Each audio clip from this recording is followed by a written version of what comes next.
Selamat malam pemirsa, apa kabar Anda? Semoga selalu dalam keadaan sehat ya. Senang sekali saya Widi Dwinanda dapat hadir menjumpai Anda dalam program Sentuhan Sortaman. Di mana selama 30 menit ke depan kita akan berbincang bersama Dr. Sortaman, seorang dokter yang sangat menginspirasi yang merupakan putra daerah Simalungun, Sumatera Utara. Banyak sumbangsih yang telah diberikan oleh Dr. Sortaman yang diawali dari profesinya sebagai seorang dokter. Nah, untuk membahas lebih jauh mengenai kiprah dan langkah suksesnya, telah hadir bersama saya Dr. Sortaman. Halo dokter, apa kabar? Kabar baik, luar biasa Mbak Widi.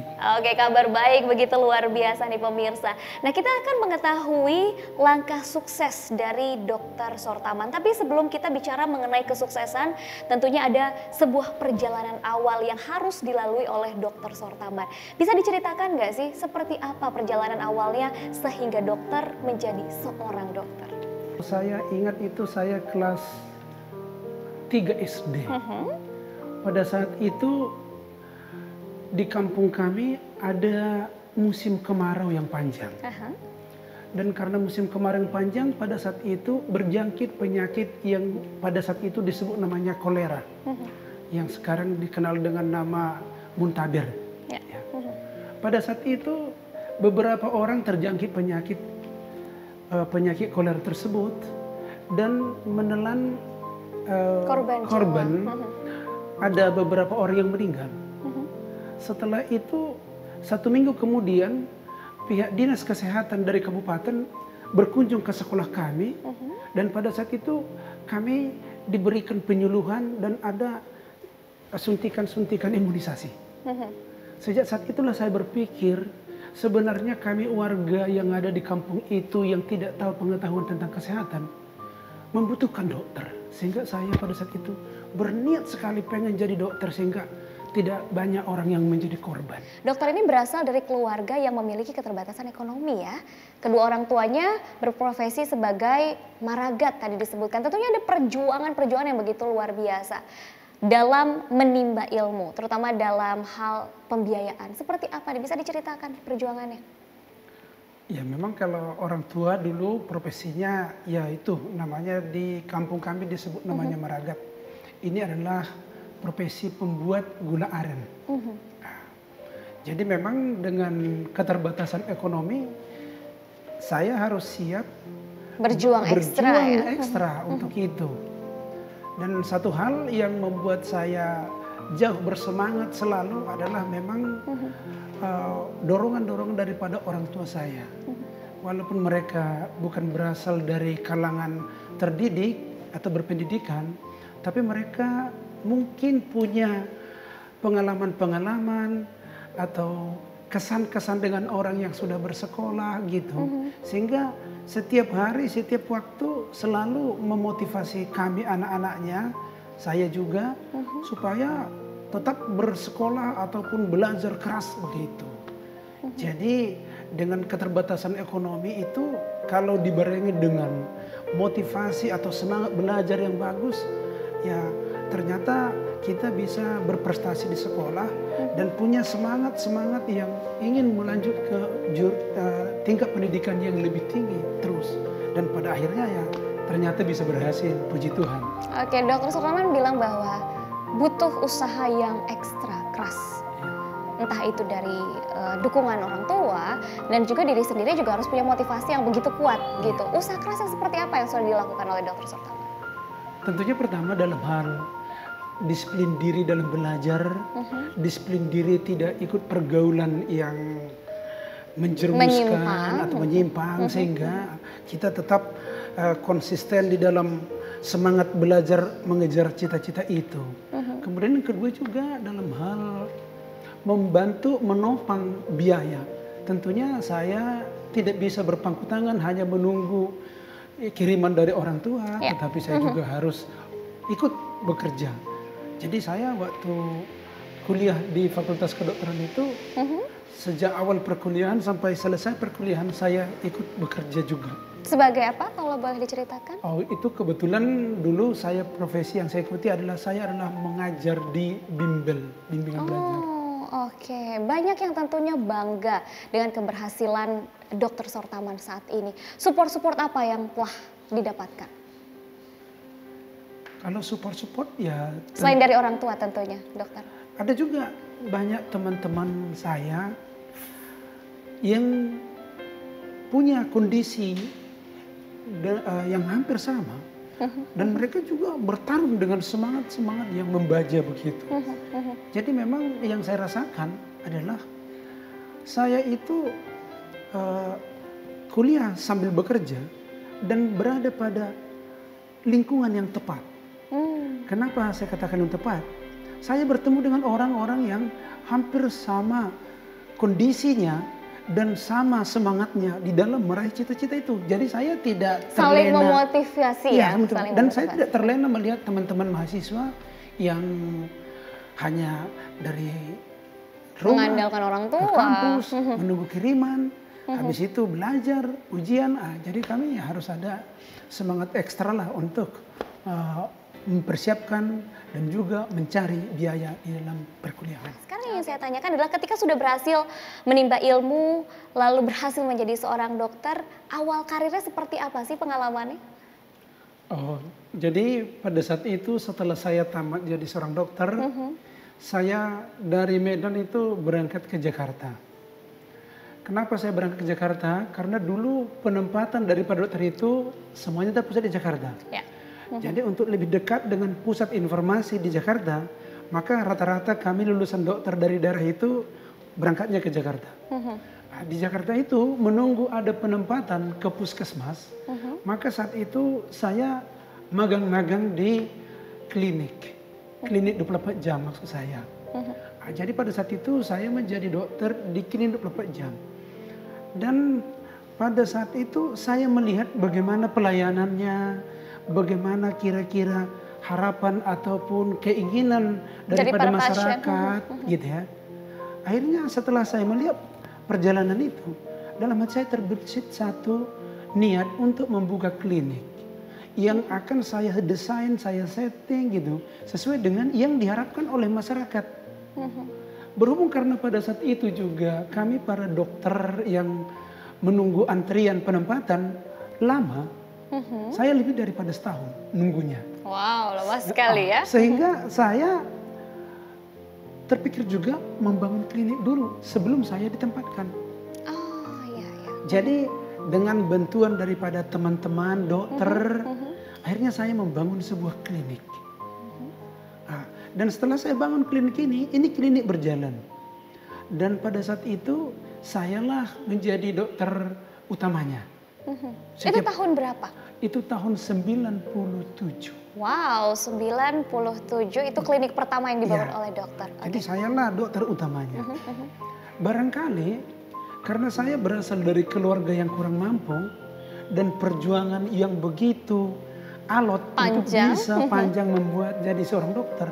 Mungkin di dalam pribadi saya sudah terbentuk karakter mungkin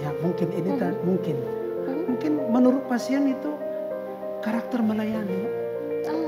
Mungkin rendah hati, nggak pernah menyela pasien dan lain sebagainya. Mendengarkan pasien keluhannya seperti apa? Dan saya mendengarkan semua keluhannya. Saya juga bertanya tentang penyakitnya panjang lebar gitu, sehingga pasien itu senang kepada saya. Saya masih mengingat dulu waktu saya buka praktek itu, setelah 3 bulan pasien saya ratusan per hari. Wow, luar biasa. Dan orang-orang selalu bilang kalau saya praktek, antri orang itu seperti bagi sembako. Itu saking ramenya gitu. Jadi karena sudah rame ini pasien saya, maka saya tidak mampu lagi menanggulangi praktek sendiri.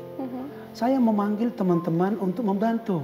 Sehingga saya hari tertentu yang lainnya disisip oleh teman-teman saya. Begitulah berjalan praktek saya. Tapi juga belum keluar daftar antri untuk penempatan di puskesmas. Maka saya coba lagi buka satu cabang lagi. Gitu. Jadi saya buka satu cabang lagi dengan karakter klinik yang sama, pelayanan yang sama. Baru keluarlah penempatan PTT. Jadi Di 2 klinik ini maka saya sudah undang teman-teman untuk ikut berpraktik di sana. Dan makin lama makin ramai, makin lama makin ramai pasien dari 2 klinik ini. Jadi setelah saya selesai tugas di puskesmas, karena kami dulu itu dikontrak itu 3 tahun, maka saya memilih untuk mengembangkan klinik yang sudah ada ini, walaupun tadinya masih 2. Maka selanjutnya saya bangun cabang-cabang yang lain. Untuk yang pertama lokasinya di mana sih yang dipilih? Ya, lokasi yang pertama saya pilih itu adalah di Citayam. Kenapa dipilih Citayam nih dok? Ya, ini menarik ini. Kenapa saya pilih di Citayam? Karena dulu waktu saya bekerja di klinik 24 jam milik orang, saya itu beberapa kali singgah di Citayam ini. Dan Citayam ini pada saat itu merupakan suatu daerah yang boleh dikatakan itu sepertinya ya minim untuk akses ke dalam. Ya. Nah, akses ke sana juga minim, hanya stasiun kereta api. Padahal orang yang sakit ya Banyak tentunya ya. jarang yang bisa dibawa melalui kereta api. Jadi karena di sana kalau transportasi yang lain agak susah. Sulit. Gitu. Jadi saya melihat gitu banyak orang di sana. Maka saya coba memulai dari sana. Dan memang banyak yang membutuhkan pelayanan kesehatan di sana. Dan belakangan ini semakin lama semakin banyak perumahan yang dibangun di sana. Maka semakin tinggilah kebutuhan pelayanan kesehatan di daerah itu. Oke, yang kedua juga Citayam juga, dokter? Yang kedua di Bojonggede. Di Bojonggede itu, tadi kalau pertama yang saya buka itu di sekitar stasiun kereta api Citayam. Maka yang kedua saya buka juga di sekitar stasiun kereta api Bojonggede. Oke. Gitu. Namanya apa sih kliniknya? Nama kliniknya itu adalah Klinik Citama. Citama, itu 7 klinik yang sekarang mau 8 klinik namanya sama? Citama Klinik. Citama. Apakah ada arti tertentu? Oh, kalau artinya itu Filosofi mungkin? ya, Ci itu artinya kan air ya. Bahasa Sunda ya, Iya, berarti bahasa Sunda. diambilnya. Dan karena kita tinggal di daerah Sunda, tentunya adalah sangat tepat memakai nama itu. Kemudian kedua Tama. Tama itu artinya itu dari bahasa Sanskerta, artinya itu bagus ya. Jadi kalau dipadukan artinya itu menjadi air yang bagus. Jadi kita ketahui bahwa tubuh manusia itu 85% terdiri daripada air. Maka supaya manusia itu sehat, harus air yang dalam tubuhnya itu adalah air yang bagus. Jadi artinya kalau Citama itu kalau diterjemahkan kira-kira adalah air yang bagus atau air untuk kehidupan. Oke, wah filosofinya begitu luar biasa nih. Setelah 8 klinik, apakah berhenti di situ? Apa ada yang lain lagi yang ingin dibangun? Atau jangan-jangan sudah dibangun lagi nih, dokter? Tentunya tidak, kita tidak berhenti. Karena kita melihat begini, apabila ada suatu daerah yang di sana itu jumlah penduduknya banyak, tetapi sarana kesehatan di sana masih belum memadai, kita berusaha untuk ke sana. Karena visi kita adalah memberikan kesehatan kepada seluruh masyarakat. Nah, begitu. Setelah klinik, apa lagi yang dibangun? Setelah klinik, hari itu kita membangun rumah sakit. Rumah sakit pun dibangun? Iya, wah. rumah sakit. Itu tahun berapa? Rumah sakit itu kita bangun itu tahun 2007. Bagaimana proses pembangunan rumah sakit? Tentunya tidak semudah ketika membangun klinik kan ya dok ya? Pasti kesulitannya juga pasti lebih bertambah lagi. Ya, tentunya kalau kita membangun rumah sakit, kita itu membutuhkan dana yang lebih besar, jauh lebih besar, SDM yang lebih besar, dan juga sarana-sarana yang lebih canggih begitu. Ya memang itu harus kita lalui. Tetapi awalnya melihat perkembangan klinik yang saya bangun ini, ada banyak bank yang percaya kepada saya. Sehingga bukan saya yang berniat meminjam uang ke bank, justru banklah yang menyodorkan duitnya untuk membangun rumah sakit itu. Jadi dulu awal daripada pembangunan rumah sakit itu, ya memang sebagian dibantu oleh bank, di samping uang-uang yang saya peroleh dari klinik-klinik yang sudah ada. Oke, kenapa ingin membangun rumah sakit? Padahal dokter sendiri tadi bilang kesulitannya banyak loh, biayanya pasti lebih besar, SDM-nya juga harus disiapkan lebih banyak. Kenapa? Oh, itu menyangkut masalah tentang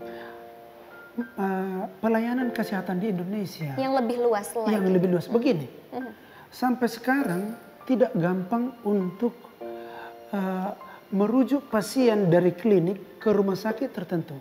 Ya. Sampai sekarang tidak gampang. Prosesnya panjang ya. Kadang-kadang mereka sudah penuh. Kadang-kadang mereka mungkin tidak terlalu tertarik dengan kasus itu, sehingga mereka menolak begitu.